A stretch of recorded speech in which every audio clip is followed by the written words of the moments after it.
เรามาเบิ่งอยู่ในข้อที่32ของบทเสียงจดชั้นม .4 เนาะวิชาธรรมชาติและก็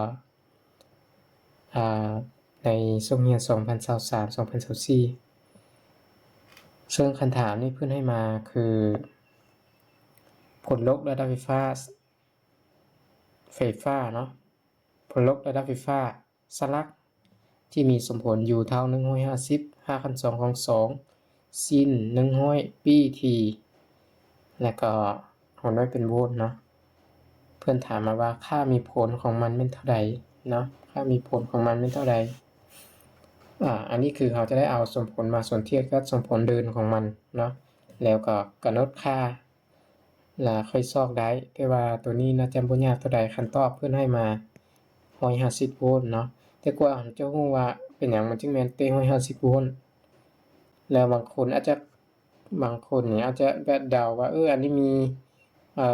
150 5 คัน 2 ของ2อยู่ในสมผลนี่เนาะข้อนี้อาจจะถือข้องอตัวอย่างนะ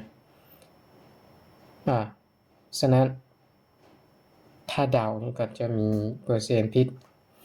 หลายนะแต่ก็ก่อนเราจะไปแก้นี่เราก็ต้องได้ส่วนเทียบสมผลมาก่อนคืออาจารย์จะเขียนสิ่งที่รู้ก่อนเนาะว่าทำอิฐเรามีหยังเรามีสมผลอันเดียวเลยเนาะให้รู้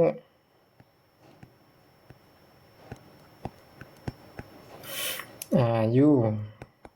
เท่า150 5 คัน 2 ของ2สิ้น100ปีทีผลไว้เป็นโวลต์เนาะบัดนี้เพิ่นให้สอบค่ามีผลก็คือ u ใหญ่เนาะ u ใหญ่เท่าใดแบบนี้แบบนี้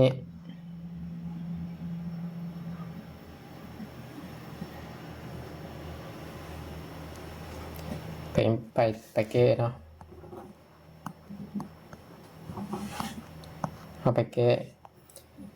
ก่อนเราจะไปเก้เราก็เอาสมผลมาส่วนเทียบให้เนาะจากสมผลที่เพิ่นให้มาเนาะจากสมผล u เท่า150 5 คัน 2 ของ2สิ้น100ปีทีเนาะ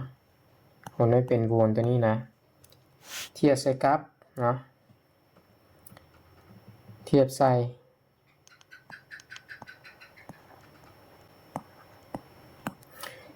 สมผลของผลลบระดับไฟฟ้าสลับตรงนี้เนาะเทียบใส่สมผล u เท่า u max จะเขียน un ไว้นี่เลยเนาะสิ้นโอเมก้า t แบบนี้ส่วนเทียบอันนี้เอาเลยเขียนสมผลเดินของมันมาเนาะแล้วเขาจะรู้ตำแหน่งก็คือตอนนี้แมน u max อยู่ต่อหน้าสิ้นเนาะก็คือมันเป็นค่า150 5 คัน 2 ของ2แล้วก็100ปีอยู่ต่อหน้าตัว t ก็คือค่าของโอเมก้าเนาะฉะนั้นเราก็จะได้อยู่2ค่านี้มาเราจะเขียนมาว่าเราได้เนาะเราได้ค่าของ u max คือผลลบระดับไฟฟ้าใหญ่สุดเนาะ150 5 คัน 2 ของ2ผลได้เป็นโวลต์ได้ค่าผลลบระดับไฟฟ้าสูงสุดเป็นค่านี้แล้วยังมีค่าของโอเมก้าอีกเนาะคือ100ปีผลได้เป็นผลได้ของโอเมก้าคือควอนไบมุงเนาะเป็นราเดียนต่อวินาทีเนาะฉะนั้นพอเราได้โนนี่มาแล้วเราก็ไปแก้เลยคือไปซอกหา u เนาะกระแสผลลบระดับไฟฟ้ามีผลอันนี้อาจารย์จะมาต่อทางนี้เลยเนาะซอกหา u จะเท้า u มันจะมีสูตรเนาะซอกหา u เท่าใดนี้จากสูตร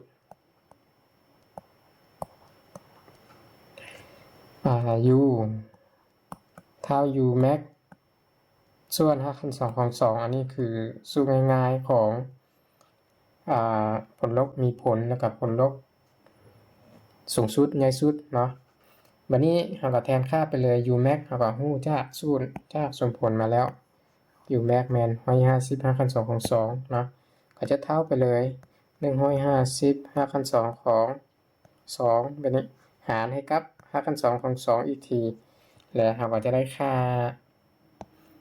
ตัว5 2ของ2คือกันหารกันเท่านึงเนาะยังเหลือ150อันนี้เนาะ150โวลต์ได้อยู่ผลลบในด้านไฟฟ้าเท่า150โวลต์แบบนี้นี่คือขั้นตอน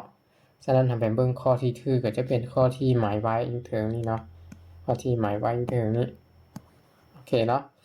ฉะนั้นอยู่ในข้อ32นี่คือเราต้องได้จื้อสมผลของดั้งเดิมของมันเพื่อเอามาส่วนเทียบเนาะสมผลที่เพิ่นให้มา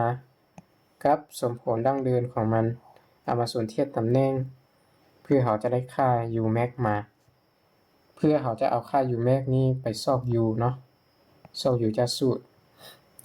เอาค่า u max ไปซอก u จากสูตรแล้วก็ได้ค่าของ u คือค่าของ u คือค่ามีผลเนาะของสมผล u ตัวนี้u คือผลลบระดับไฟฟ้าค่าของ u ก็ต้องเป็นค่ามีผลของผลลบระดับไฟฟ้าอะไรเนาะฉะนั้นอยู่ในข้อนี้ก็หมดประมาณนี้